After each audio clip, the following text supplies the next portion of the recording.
Shalom alaikum Besem Hamasyah. Kita melanjutkan kembali tema kita, konslet logika para penghujat Tritunggal. Kali ini kita akan membahas lebih lanjut mengenai tuduhan palsu bahwa Matius pasal 28 ayat 19 ayat palsu. Minggu yang lalu kita sudah berbicara salah satu kelemahan logika dari para penghujat Tritunggal adalah tidak bisa membedakan antara satu Tuhan dengan satu batu, satu bilangan. Saya memberikan contoh kutipan dari Sefer Bereshit pasal 1 ayat 1, bagian dari kitab Taurat Musa yang diawali dengan ayat yang berbunyi Bereshit bara Elohim et hasamayim ve et zaaret. Pada mulanya Allah menciptakan langit dan bumi, dan huruf Ibrani diawali dari huruf Bet. Seluruh teks kitab suci Taurat itu diawali dari huruf Bet, Bereshit. Huruf Bet itu tertutup di belakang, ya. Sebelum penciptaan langit dan bumi, itu adalah misteri ilahi. Dan tentu berbicara tentang Allah itu tidak berbicara tentang aspek ruang dan waktu. Setelah Tuhan menciptakan et hasamayim ve et zaaret, langit dan bumi, baru muncul ruang, waktu, angka, keterbatasan bilangan dan sebagainya.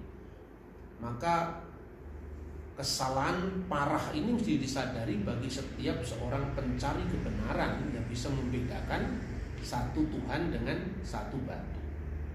Lalu yang kedua, kecerobohan mereka dalam memahami teks-teks kitab suci. Kita mengetahui bahwa Perjanjian Baru itu menyingkapkan rahasia yang didiamkan selama berabad-abad. Perjanjian Lama baru berbicara secara implisit tentang Allah Tritunggal. Tatkala kitab Kejadian berbicara Allah menciptakan, lalu rohnya melayang-layang di atas permukaan air, wirwah Elohim merakefet alfini hamayim, dan wayomer Elohim, berfirmanlah Allah yehi or wa yehi or, jadilah terang, maka terang itu jadi. Itu sudah bicara tentang aktivitas penciptaan yang dilakukan Allah, firman-Nya dan rohnya. Dalam Perjanjian Baru, Kristus memberikan instruksi yang dikenal dengan amanat agung. Jadikanlah semua bangsa muridku dan baptiskanlah mereka dalam nama Bapa dan Putra dan Roh Kudus. Estu ono matu patros itu iu itu agiu penefmatos. Nah, ayat yang sangat penting ini menurut beberapa kelompok yang sekarang ini mulai marak di Indonesia, bahwa itu adalah ayat yang katanya palsu. Dari berbagai macam terjemahan yang mereka ajukan, kenapa terjemahan, kenapa bukan teks aslinya langsung? Mereka mengemukakan bahwa Eusebius dari Kaisarea pada abad keempat memiliki bacaan yang berbeda dengan teks yang sekarang beredar. Karena seperti tampak pada terbitan Novum Testamentum Greek tahun 1935, di sini ada varian teks, ya, tertulis Eus ini Eusebius, lalu tertulis Eisto onomatimo, dalam namaku. Nah, oleh karena itu mestinya ayatnya berbunyi dan baptiskanlah mereka dalam namaku, nama Yesus. Dan dengan demikian itu lebih cocok dengan kitab Kisah Para Rasul, di mana ada banyak ayat lain yang mengatakan membaptis itu di dalam nama Yesus atau dalam nama Tuhan Yesus. Estu onoma Yesu, bukan estu onoma tu patros ketu iu ketu wahyu penehmatos, bukan dalam nama Bapa dan Putra dan Roh Kudus. Nah, sebetulnya apakah benar ada teks Alkitab yang berbunyi baptiskanlah mereka dalam namaku? Ternyata tidak. Kenapa tidak? Seluruh teks Perjanjian Baru pada bagian Injil Matius itu bunyinya sama. Di situ kita mengenal naskah tertua yang bisa kita temui dari berbagai macam terbitan, ya. Antara lain misalnya Codex Vaticanus. Ini misalnya Codex Vaticanus ini tahun 350-an, dan ini diterbitkan ulang di Roma tahun 1868.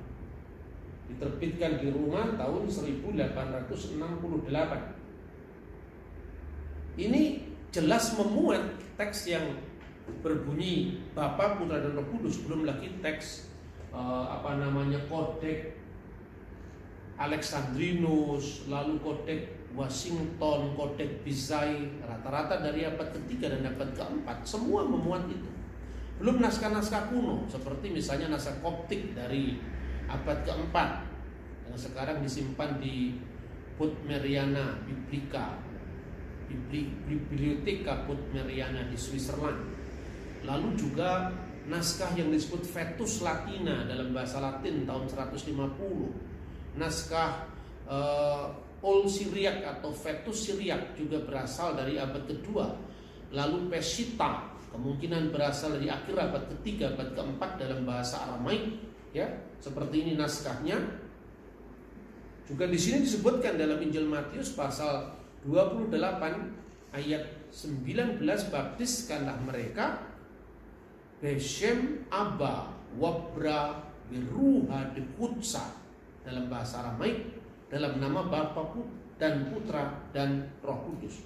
Dengan demikian naskah-naskah kuno yang jelas berbentuk kodek, ya, dalam bentuk naskah-naskah terjemahan kuno dan naskah asli dalam bahasa Yunani, ribuan naskah semua memuat dalam nama Bapa dan Putra dan Roh Kudus.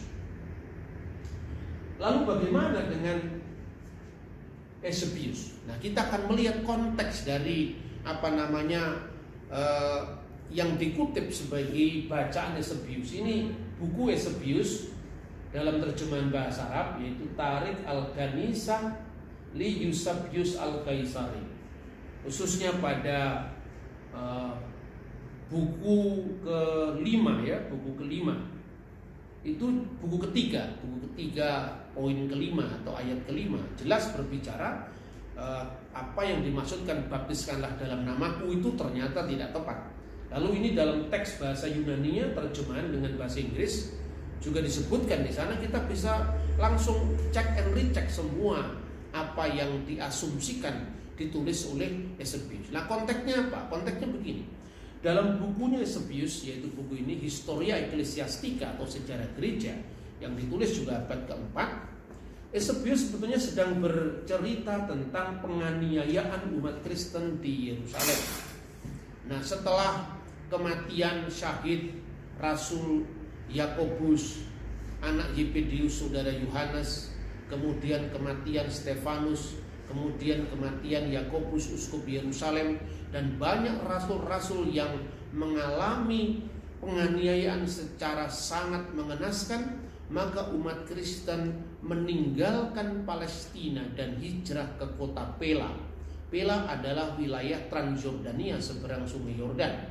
Tapi dengan hijrahnya orang Kristen ini, kata Eusebius, justru digenapilah sabda Tuhan yang diucapkan Kristus sebelum Kristus naik ke surga, yaitu ayatnya begini yang dikutip oleh Eusebius, baptiskanlah. Tidak ada kata itu, tetapi pergilah dan jadikanlah semua bangsa murid dalam namaku. Jadi tidak ada kata baptiskanlah, baptisontes autos esto onomati mau, tidak ada. Oleh karena itu di dalam varian teks tadi hanya disebutkan esto onomati mau dalam namaku, tetapi tidak ada konteks baptisannya. Berarti apa?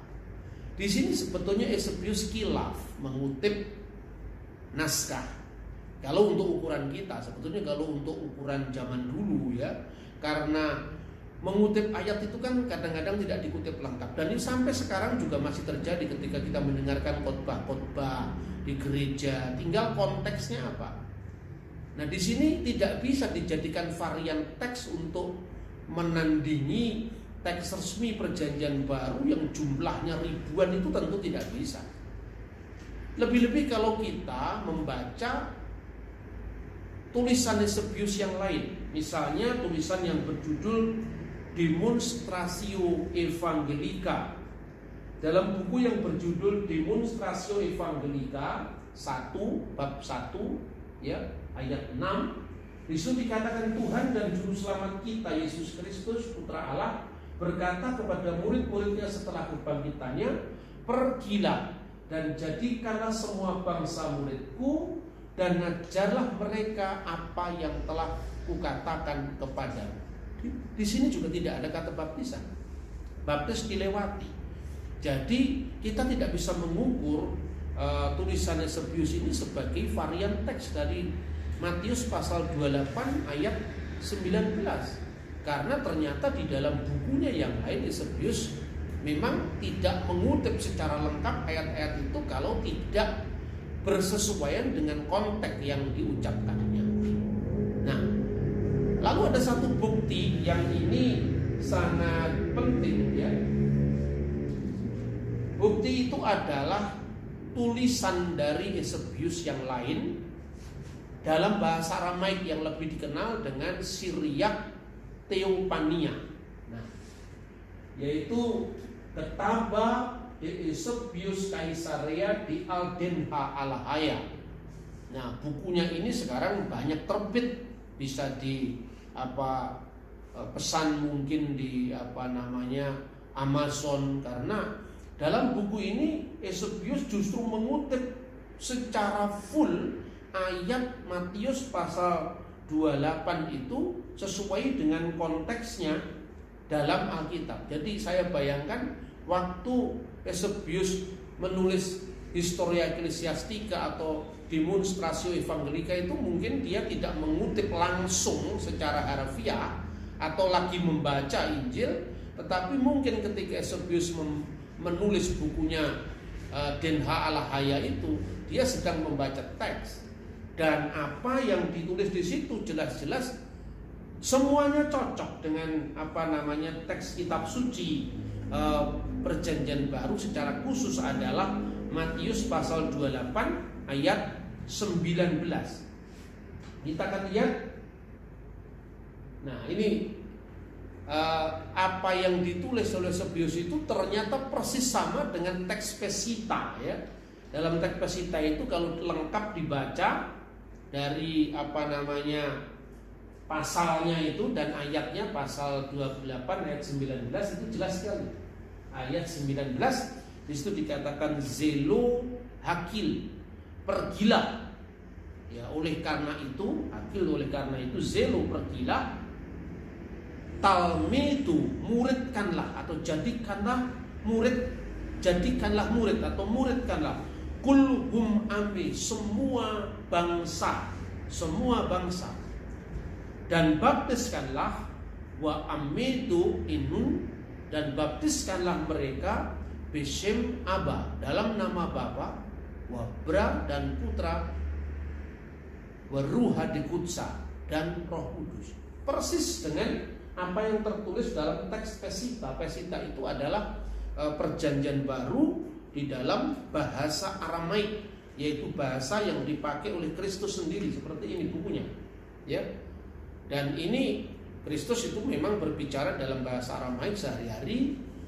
Kemudian dia berbicara dalam bahasa Ibrani ketika dia mendaras kitab Taurat, seperti diceritakan di dalam misalnya Lukas pasal 4 ketika Yesus diberikan gulungan kitab suci lalu membaca dari kitab Nabi Yesaya, Roh Tuhan ada padaku, Ruach Adonai alai, dan seterusnya.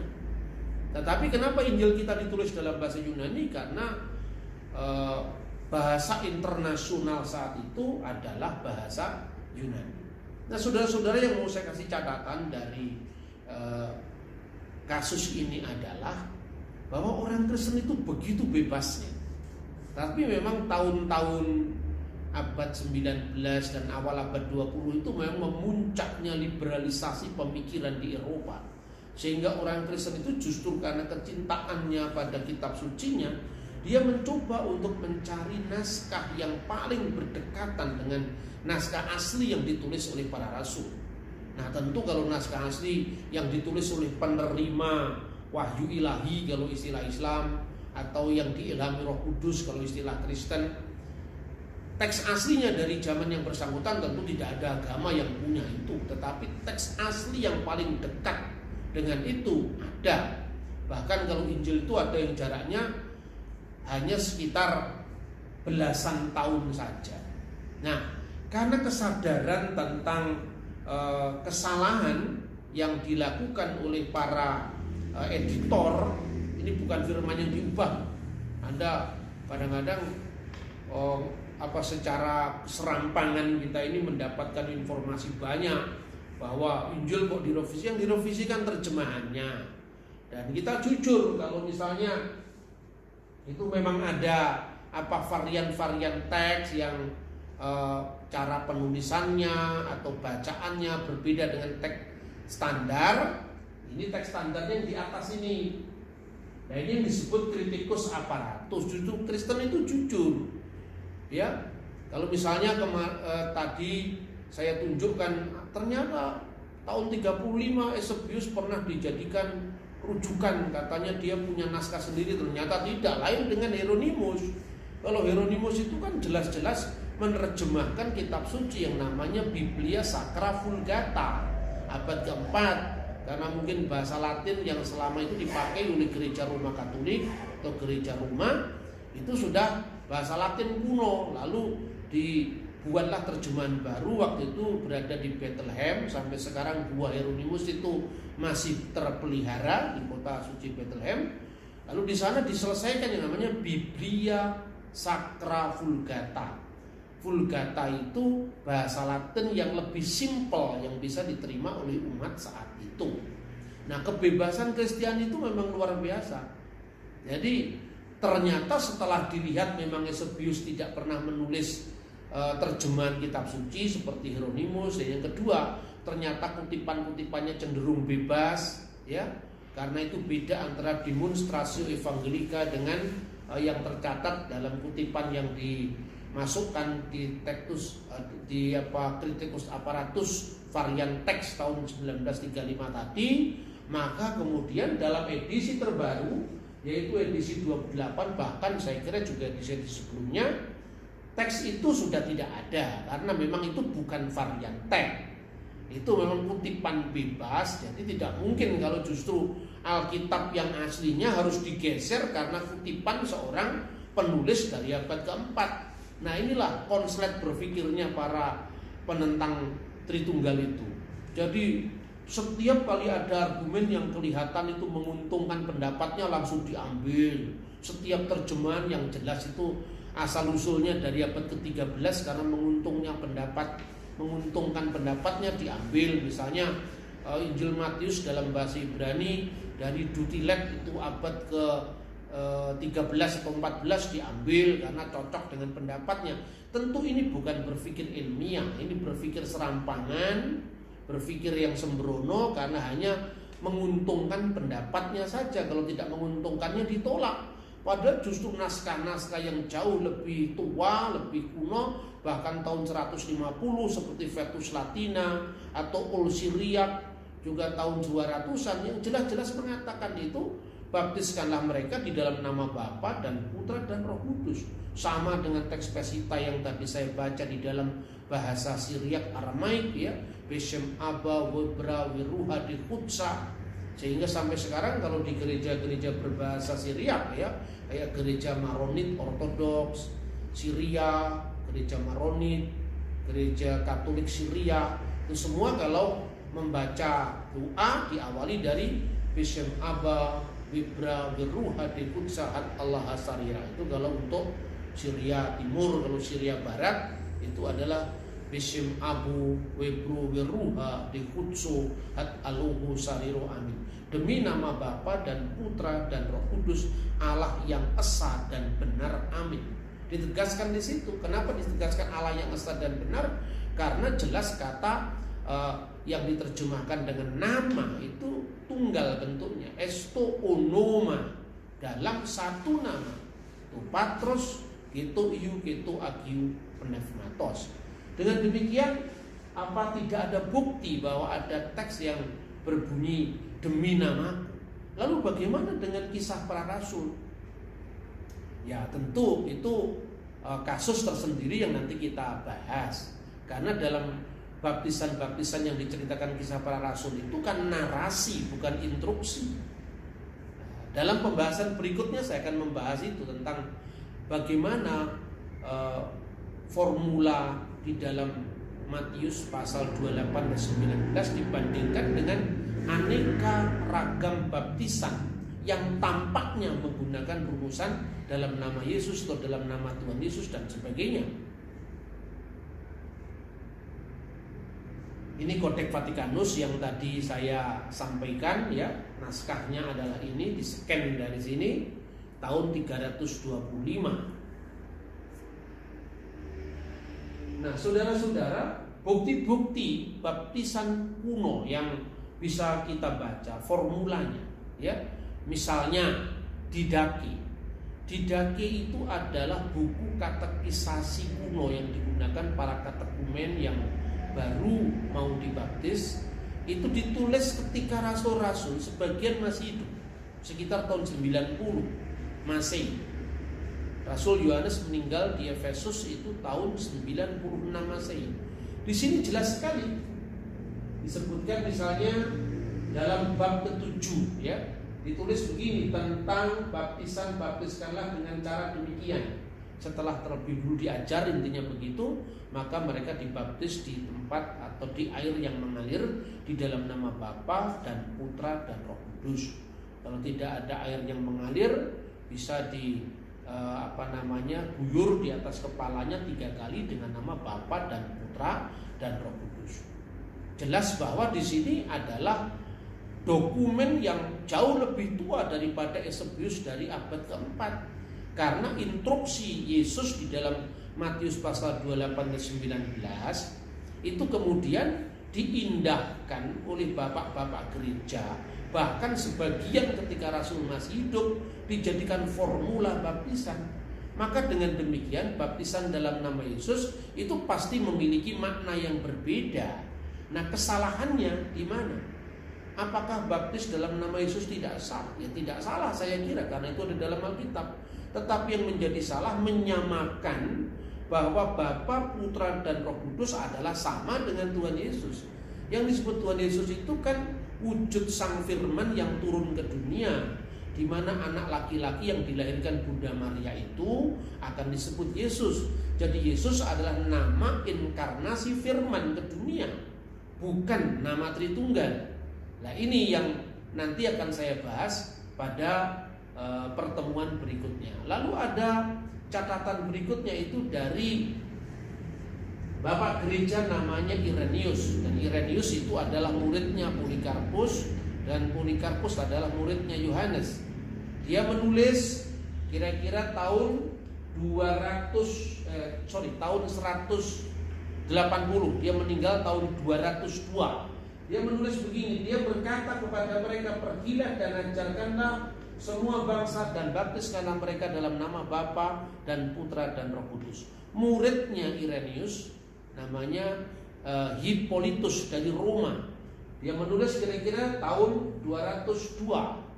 Dia menulis begini, oleh karena itu firman Bapa mengetahui watak dan kehendak Sang Bapa, dan bahwa Bapa itu mau disembah dengan cara yang tidak lain dengan memberikan tanggung jawab kepada murid-muridnya setelah dia bangkit dari mati. Pergilah dan ajarlah semua bangsa dan baptiskanlah mereka di dalam nama Bapa dan Putra dan Roh Kudus.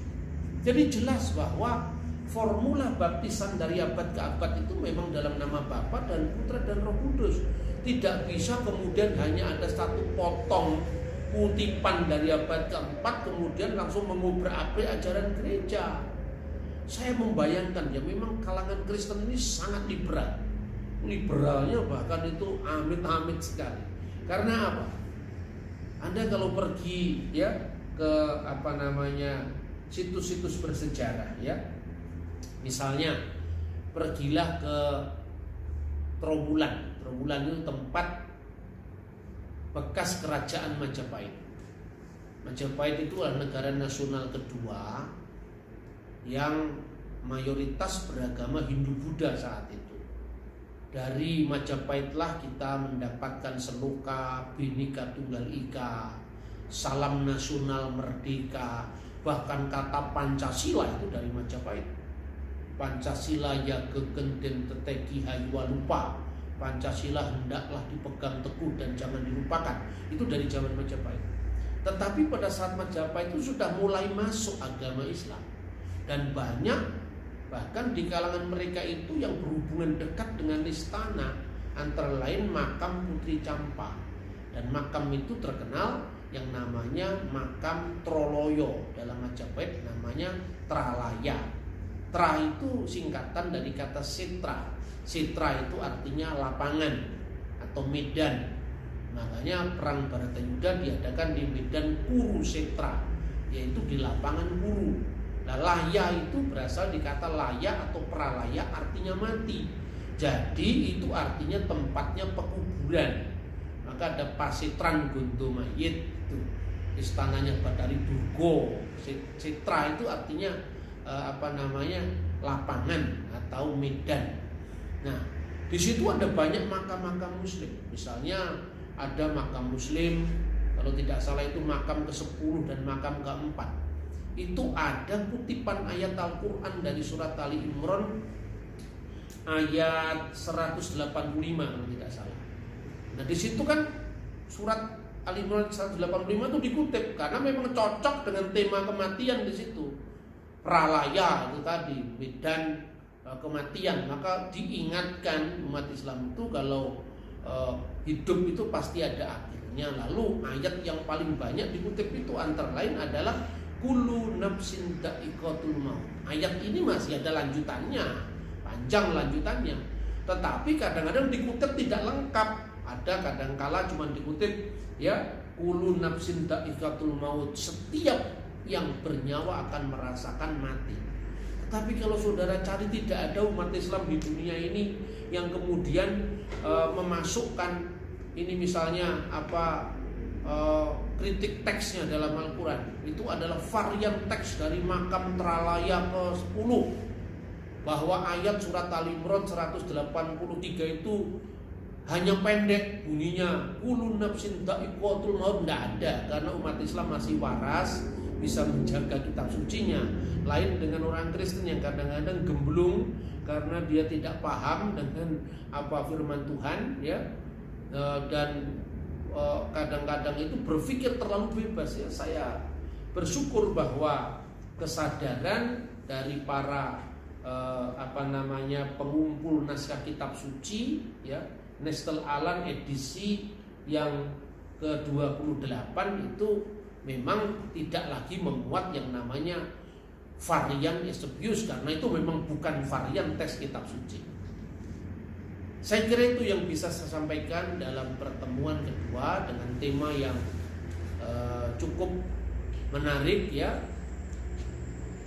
menjawab tuduhan palsu bahwa Matius 28 ayat 19 adalah ayat palsu.